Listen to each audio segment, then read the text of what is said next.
आजरा तालुक्यातील 4 शाळा अत्यंत दुर्गम अशा ठिकाणी आपण आजूबाजूला बघत असाल. प्रचंड पाऊस आणि अत्यंत दुर्गम अशा ठिकाणी असलेल्या शाळा आणि तिथल्या विद्यार्थ्यांना आज आपण शैक्षणिक साहित्य, स्कूल बॅग, स्टेशनरी आणि खाऊ देण्यासाठी आज आपण जात आहोत.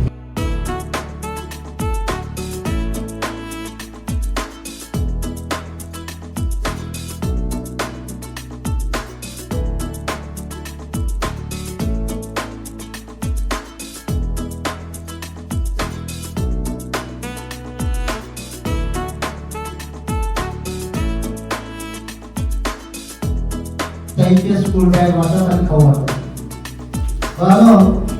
माणसाची एक प्रत्येकाची एक ओळख असते.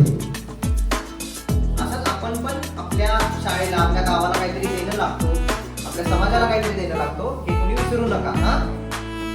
आजरा तालुक्यातील दुर्गम भागातील 4 शाळांचे सन्माननीय मुख्याध्यापक हे उत्तमजी कोकिलकर सर. तुम्ही म्हटलात ते नुसतं उत्तमच नाही, अति उत्तम.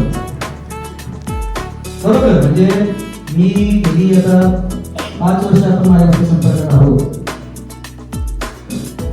इतका म्हणजे तळमळ आणि मुलांसाठी धडपडणारा शिक्षक.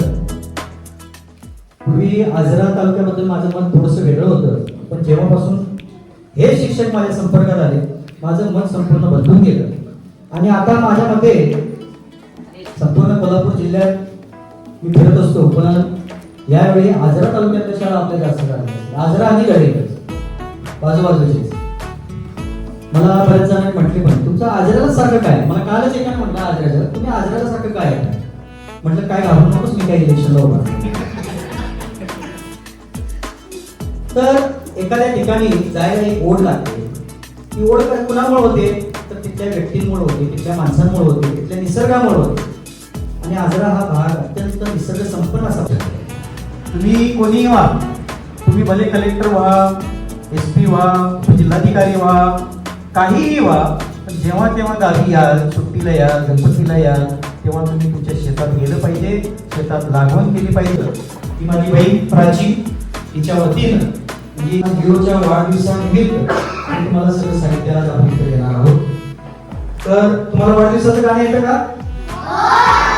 तर आपण आता लिओला वाढदिवसाच्या गाण्यातून शुभेच्छा द्यायच्या. ठीक आहे. 1, 2, 3.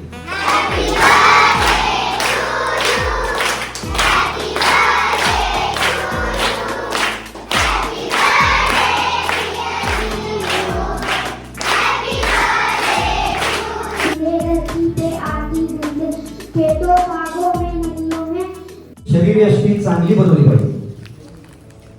हे काही प्रमुख दिसतात का?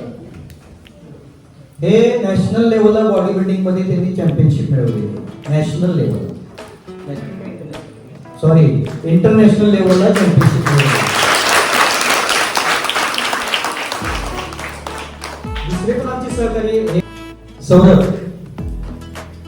तर त्यांचा सुद्धा एकदा थोडासा अपघात झाला, त्यामुळे थोडासा आता गॅप पडलेला आहे, पण पुन्हा आता काही दिवसात चालू होईल. तर तुम्ही मुलं जी आहात अशा दुर्गम ठिकाणी जे राहतात, तुम्ही अत्यंत काटक आहात.